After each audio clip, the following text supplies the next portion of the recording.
Ibihe byiza kuri uwo dukurikiye. Ubwo navugaga uko wafasha umwana wamize ikintu kikajya mu myanya y'ubuhumekero, hari abantu benshi bagiye bambaza ngo ni iki wakorera umwana wamize igiceri cyangwa wamize ikindi kintu akakimira kikajya mu gifu.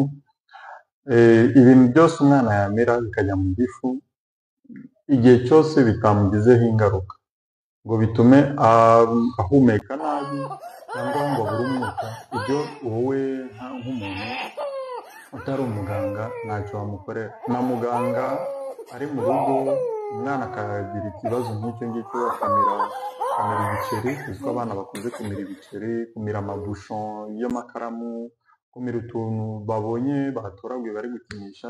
Igihe umwana yamize icyo kintu ntikimugireho ingaruka mu buryo bwo guhumeka, wowe ikintu ukora ntacyo ukora, uramwihorera ukamujyana kwa muganga. Kwa muganga rero nibo ubwira ikintu yamize, nimba babona ko icyo kintu kidashobora gukomeza ngo kijye mu mara umwana azakitume, bagikuramo bakoresheje endoscope cyangwa bakamubaga bakagikuramo. Iyo ari biriya abavuga igiceri n'utundi tuntu, igiceri, utubusho n'ibindi, biriya muri rusange iyo umwana agize ikibazo nk'icyo akamira utwo tuntu duto duto, muri rusange ni utuntu tugera mu gifu tugakomeza nyuma y'amasaha 24 umwana akatwituma.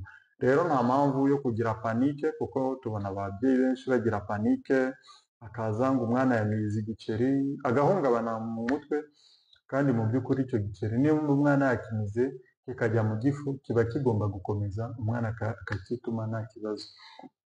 Iyo ukeka ko ibintu umwana wawe yamize ari ibintu binini bidashobora gukomeza mu mara ngo bigere hanze, nibwo ushobora kujya kwa muganga. Ubundi iyo uje umwana tumucisha muri radiography, icyo bita abdomen sans préparation, ni ukuvuga umwana bamucisha muri radiography mu cyuma, bagafotora mu nda bakareba aho icyo kintu giherereye, nimba icyo kintu yamize ari igiceri, nimba ari busho, nimba ari ibiki, tukareba aho giherereye, nimba kiri mu gifu, nimba kiri mu rura ruto, nimba cyageze mu rura runini, tukamenya aho kiri, maze tukamenya n'icyo twakora bitewe na volume y'icyo kintu. Kuko hari igihe usanga umwana yamize ikintu kinini cyane ku buryo cyagera mu gifu ariko ntikibe cyabasha gukomeza, noneho kikaba cyamutera ibindi bibazo, intestinal obstruction, ni ukuvuga amara akaziba, noneho ibindi yarya cyangwa yanywa ntibibashe gukomeza.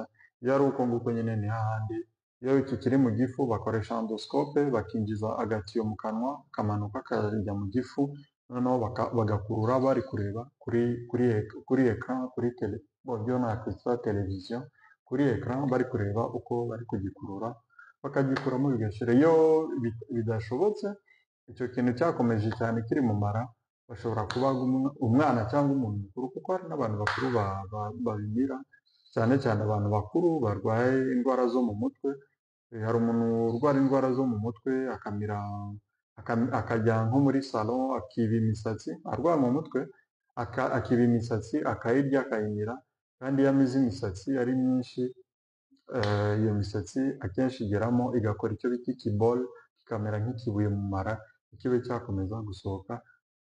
Hari abarwayi benshi b'ubwoko nk'ubwo ngubwo twabonye, bene abo rero bashobora gukoresha endoscope bakagikuramo, cyangwa cyaba cyageze kure bakamubaga bakamufasha. Nizere ko iyi video yagufashije.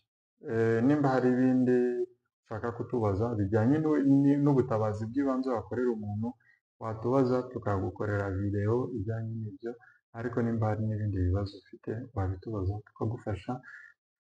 Twikubutsa gukanda kuri follow nimba ari ubwa mbere, kuri like no kuri favorite. Nizere ko abantu benshi umaze kubimenya, kandi nimba ukunze kureba YouTube wajya kuri YouTube channel yitwa Baza Muganga, ugakanda kuri subscribe ukareba n'andi ma video, ubundi nawe ubutaha. Bye.